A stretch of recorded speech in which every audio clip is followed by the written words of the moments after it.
Olá a todas e a todos, bem-vindos à Porta 24. Hoje temos connosco a Filipa Anderson, que nos vem falar sobre o tema Justiça.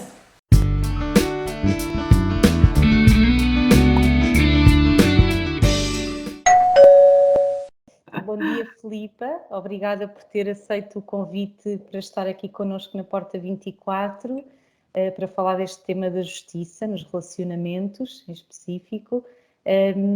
Pedia-lhe para começar por se apresentar, a quem nos está a ver e a ouvir. Ok. Obrigada, antes de mais, também pelo vosso convite e confiança. Então, o meu nome é Filipa Anderson e eu faço astrologia e coaching espiritual, portanto, junto as duas metodologias para o despertar de consciência do ser humano.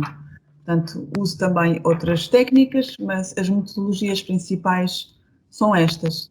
Tenho vindo a fazer muita coisa dentro da área do desenvolvimento pessoal e da espiritualidade, como também em termos de experiência pessoal. Estive a viver também numa comunidade durante 4 anos, em Itália, no meio das montanhas, onde ganhei muita experiência, não só de metodologia, mas de ser, de forma de ser, de ir à aventura, de vender tudo, deixar cá tudo e ir em prol de um ideal, porque eu acho que a experiência vale muito mais do que 1000 palavras. E para mim, aquilo que eu tento falar e mesmo partilhar com as pessoas que vêm ter comigo é mesmo muito também da minha experiência, não só como astróloga e coach espiritual, mas também de experiência pessoal, que eu já tive, pronto, várias experiências de perda, de grandes mudanças, de deixar tudo e voltar tudo do início, né? Treinando a fé, treinando o foco no ideal e também respeitando sempre os nossos princípios. Relativamente ao meu trabalho mais específico, dou também consultas, logicamente, de astrologia, sempre com o método de coaching espiritual, tanto a nível individual como a nível relacional.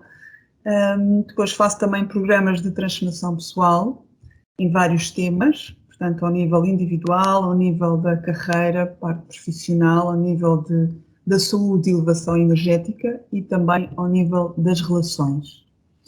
Faço também retiros individuais, totalmente personalizados, e depois também faço consultas temáticas. Portanto, aí é como se fosse a astrologia, não é? Sempre com o coaching, mas apontada totalmente para um tema, e aí também há práticas e exercícios, portanto, um pouquinho mais aprofundado. Há várias essas temáticas, portanto, as consultas de aprofundamento, as consultas temáticas e os programas de pacotes de várias sessões de aprofundamento e transformação nos 4 temas, portanto, identidade, relações, parte profissional e a parte de saúde. E onde é que te podemos encontrar? Tens algum site, páginas nas redes sociais? Portanto, o meu site é o meu nome, portanto, Filipa Anderson, com EN no fim, filipaanderson.com. Poderão encontrar também no Instagram, poderão me encontrar também no Spotify, com os podcasts com alma. Poderão também encontrar no Facebook, na página Viver a Espiritualidade na Prática. No fundo, é esse o meu objetivo por detrás de tudo o que eu faço, ajudar as pessoas a despertar ao nível espiritual, mas exemplificando sempre que a espiritualidade pode ser vista na prática, não só uma coisa abstrata e idealista que nos dizem, né? Porque eu acho que isso é fundamental cada vez mais para puxar as pessoas, porque é normal que elas não venham se depois não sentem na pele, não percebem as coisas na prática, o valor daquilo que a gente ensina. Então é normal, né? E é digno que até que as pessoas possam pedir essa prática, essa prova mais pragmática, não é? Então, para que é que serve isso? Então, acho isso justo. Quando pedem, e por isso foco também muito no meu trabalho com muitas questões práticas, não é? Até mesmo nas consultas. Tendo, por exemplo, na consulta de astrologia, tendo sempre também a fazer algum acompanhamento de coaching, como eu referi, com perguntas de orientação, ajudar a pessoa depois a usar aquela informação ao seu favor no modo do seu dia-a-dia, como também depois das consultas do ano pessoal, que são também totalmente direcionadas para o objetivo do ano, com as oportunidades, com os desafios do ano, com os grandes ciclos e com as previsões. Obrigada, Filipe. E agora pegando aqui nessa noção de justiça, não é? De transferir esta espiritualidade também para a matéria, digamos assim. Qual é para ti o princípio ou a essência básica da justiça nos relacionamentos? Então, isto depois abrange também outros campos, porque tem tudo a ver com as leis energéticas. Nós não estamos totalmente separados da parte espiritual, como referi, das leis energéticas. Então, normalmente, quando nós estamos em relação, muitas vezes caímos no erro, entre aspas, de acusar ou nós ou o outro de alguma injustiça. Mas aprofundar isto, eu tenho que dar aqui uma introdução de dizer, antes de mais, para que é que serve um relacionamento, não é? Para nós percebermos depois o resto do contexto. Então, antes de mais, em termos espirituais, pelo menos, os relacionamentos não servem para nós termos romance, para ter os flirts, para ir viajar, fazer aquelas que nós adoramos e está tudo certo. O nosso ego adora e está tudo certo, porque vivemos num mundo dual, ok? Mas não é esse o objetivo das relações. Em termos mais profundos, em termos de alma, as relações servem para nos espelhar, para nos ajudar a perceber quem verdadeiramente somos ou aquilo que nós ainda somos. E a quanto a quem estamos daquilo que queremos ser. Portanto, sem termos relação, não é? Seja com quem for, não só a nível amoroso, quanto mais nos relacionamos, mais vamos percebendo até que ponto é que estamos despertos ou não, até que ponto é que estamos evoluídos ou não, é? E até que ponto é que estamos calibrados com aquilo que decidimos ser. Porque sem o outro nós não vamos nunca saber. Podemos saber na mente, imaginar, pois eu acho que sou assim, eu sou assim, vamos lá ver. Não é? Então precisamos de quê? Precisamos de gatilhos, precisamos de alguém que nos carregue nos botões para testar isso, para testar esse equilíbrio interno, esse despertar, não é? Basicamente é por isso que é a essência principal dos relacionamentos, é ajudar-nos a perceber quem somos. E não é por acaso que a maior parte dos mestres espirituais, a maior parte das vezes estão sozinhos. Não sei se vocês já se questionaram por isso, não é? Sim, eu já. Há de haver uma razão. Sim. Será que eles são masoquistas? Não é? Não devem ser, não é? Portanto, eu diria que há uma razão. Significa que é como se nós chegássemos a um estágio onde já não precisamos nos relacionar. Já não precisamos do outro para percebermos quem somos. Então, naturalmente, não é um sacrifício, atenção, é uma coisa natural em termos energéticos de evolução de consciência, que, de certa altura, deixamos de ter essa necessidade. Mas, para amar, nós não precisamos, que é outra confusão, atenção, nós para amar e sermos amados, para nós sentirmos o verdadeiro amor espiritual, nós não precisamos de nos relacionar, nós precisamos de nos conectar, que é completamente diferente. Ok? Então eu preciso de me conectar com as pessoas, preciso de as sentir, preciso de as ver, preciso de as reconhecer, preciso de sentir os animais, preciso de sentir as árvores, preciso de sentir os ambientes. Isto é conexão. No momento em que eu estou em conexão e sentir tudo, isso é o que se chama um verdadeiro amor. Não estamos a falar do amor amoroso, aquele romance que a nossa mente conhece, não é? Que tanto anseia, está tudo certo, mais uma vez. Em termos astrológicos, digamos que este amor de conexão maior está ligado ao Neptuno. Portanto, eu vou fazendo aqui umas ligações. Sim.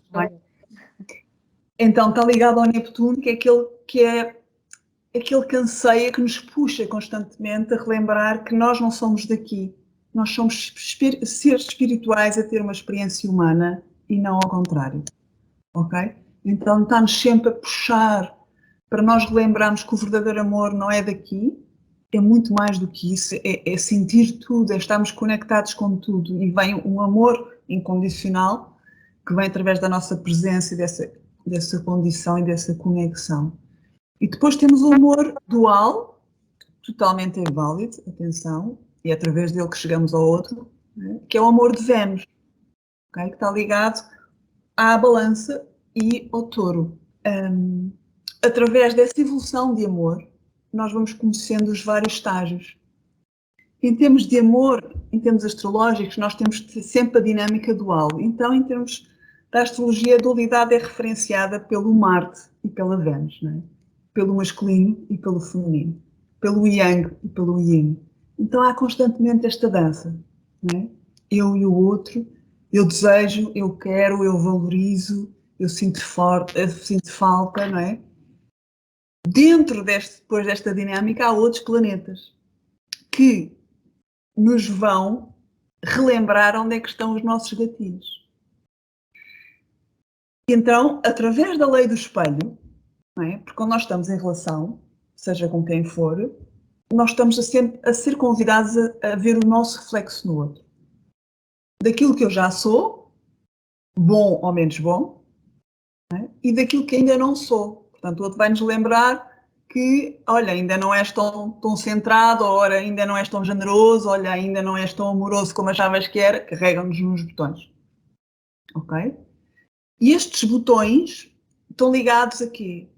A feridas, a traumas, a inseguranças, a medos. E onde é que se alojam estas referências todas em termos astrológicos?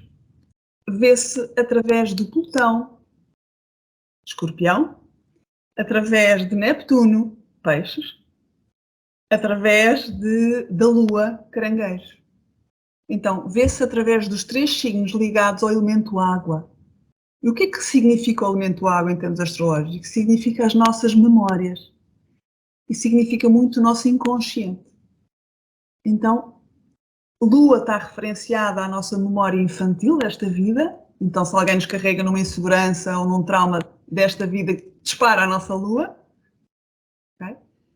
Se alguém carrega no nosso Plutão, refere-se a memórias de outra vida ao nível pessoal, à minha história pessoal de outras vidas. Portanto, são memórias inconscientes que nós não temos mesmo noção, muitas vezes.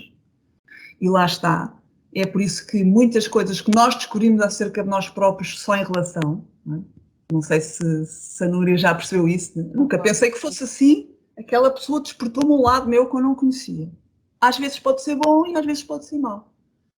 E não sei se já reparou que há pessoas que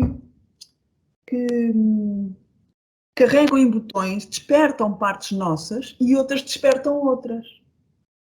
Você já reparou que a Núria é uma pessoa com uma pessoa, é outra pessoa com outra e é outra pessoa com outra, e etc. Não é? E não deixa de ser a Núria. Nós somos muito complexos, não é? Pronto. Então, o Plutão vai disparar, vai nos relembrar que ainda temos coisas inconscientes que somos dominados muitas vezes no nosso inconsciente individual, relativamente a traumas e a coisas kármicas de outras vidas.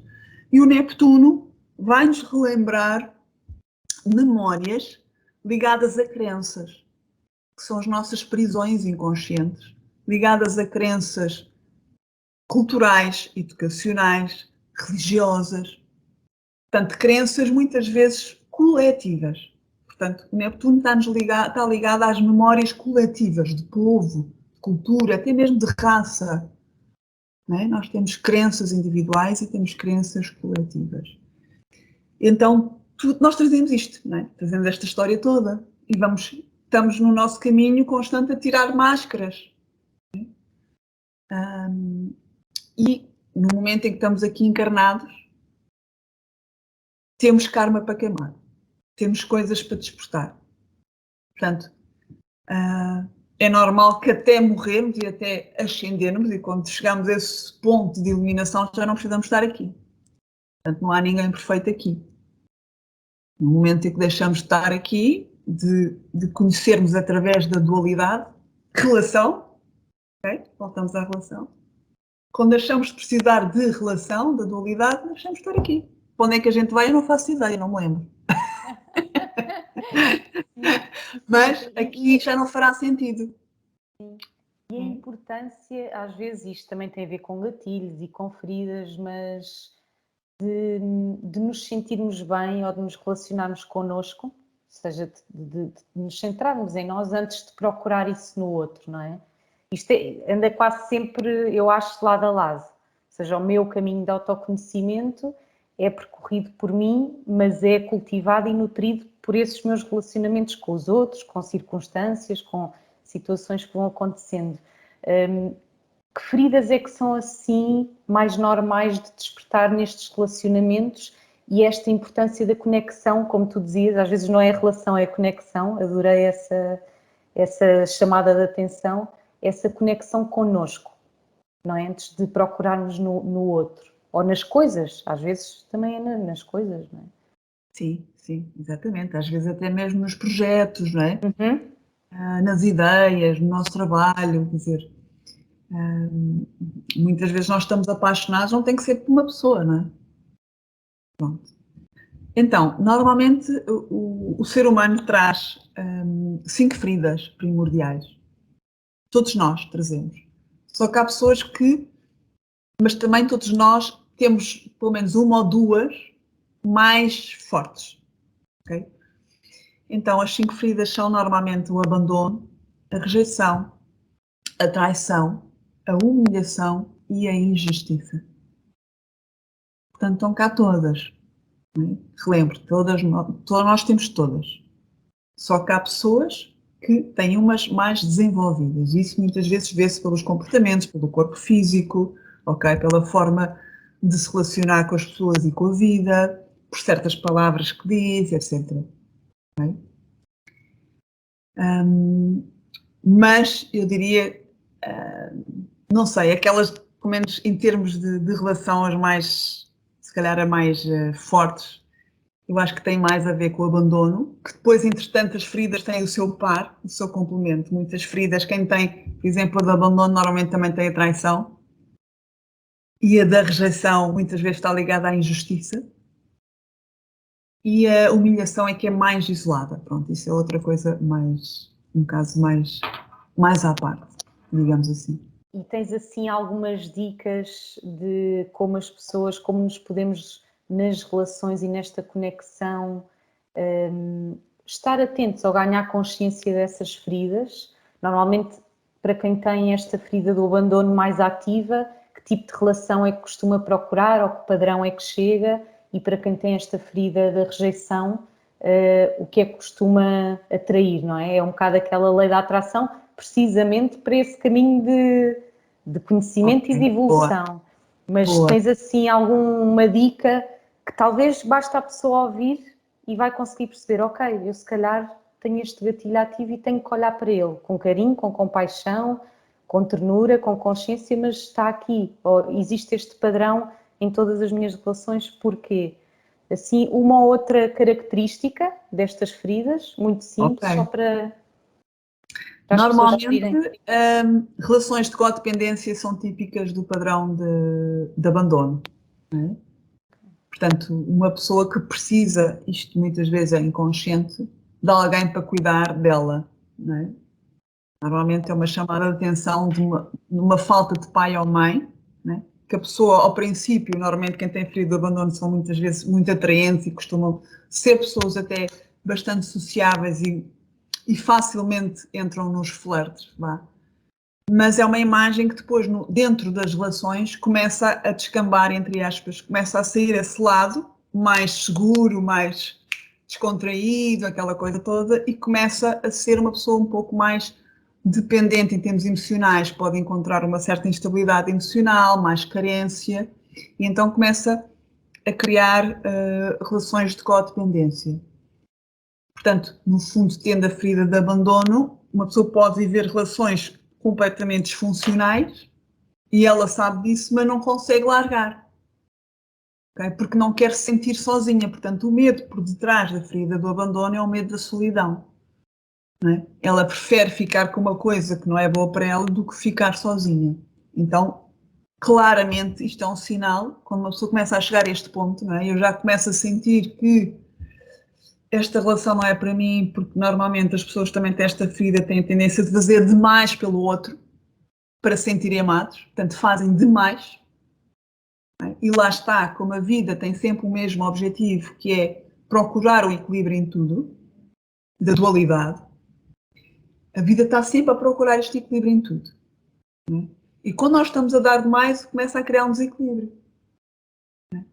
Então é normal que o outro, de uma forma inconsciente, não tenha espaço para dar.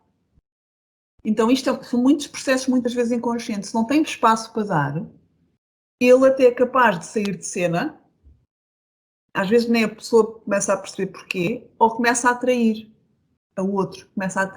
Não é a atrair, é trair o outro. Ok? E por isso a ferida de traição está ligada ao abandono. Porque é uma coisa inconsciente. Porque ela sente, é como se não tivesse espaço para dar também ao outro. É como se ou sentisse que não tem capacidade de dar tanto como o outro. Agora vou fazer aqui umas ligações com a astrologia, que são muito engraçadas. Normalmente a ferida do abandono está ligada a quem tenha muita água no mapa e principalmente dinâmicas disfuncionais com o Neptuno ou com a Lua, normalmente.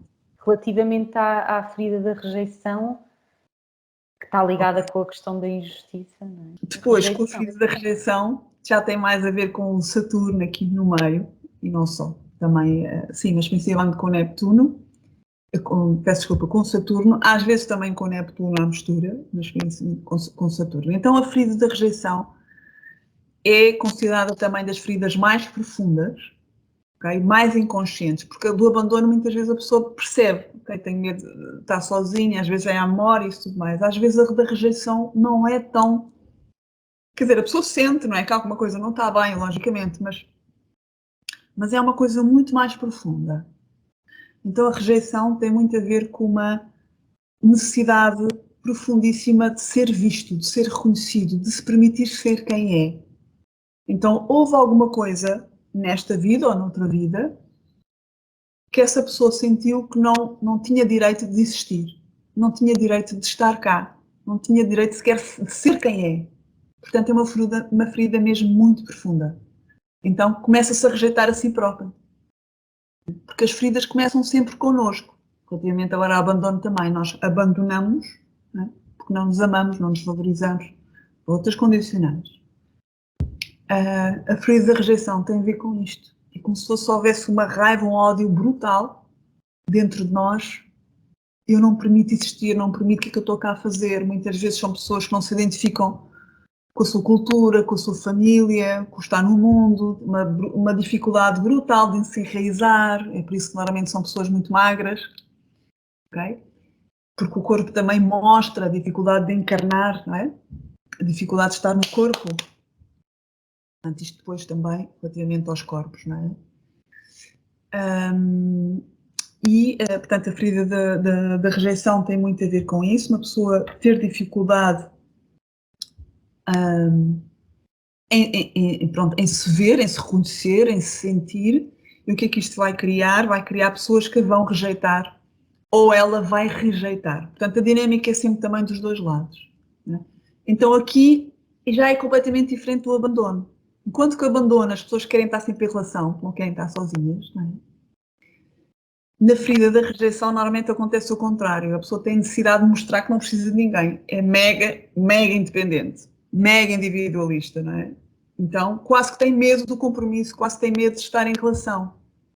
Mas o medo tem a ver com o medo de que a pessoa o rejeite, que não goste dele.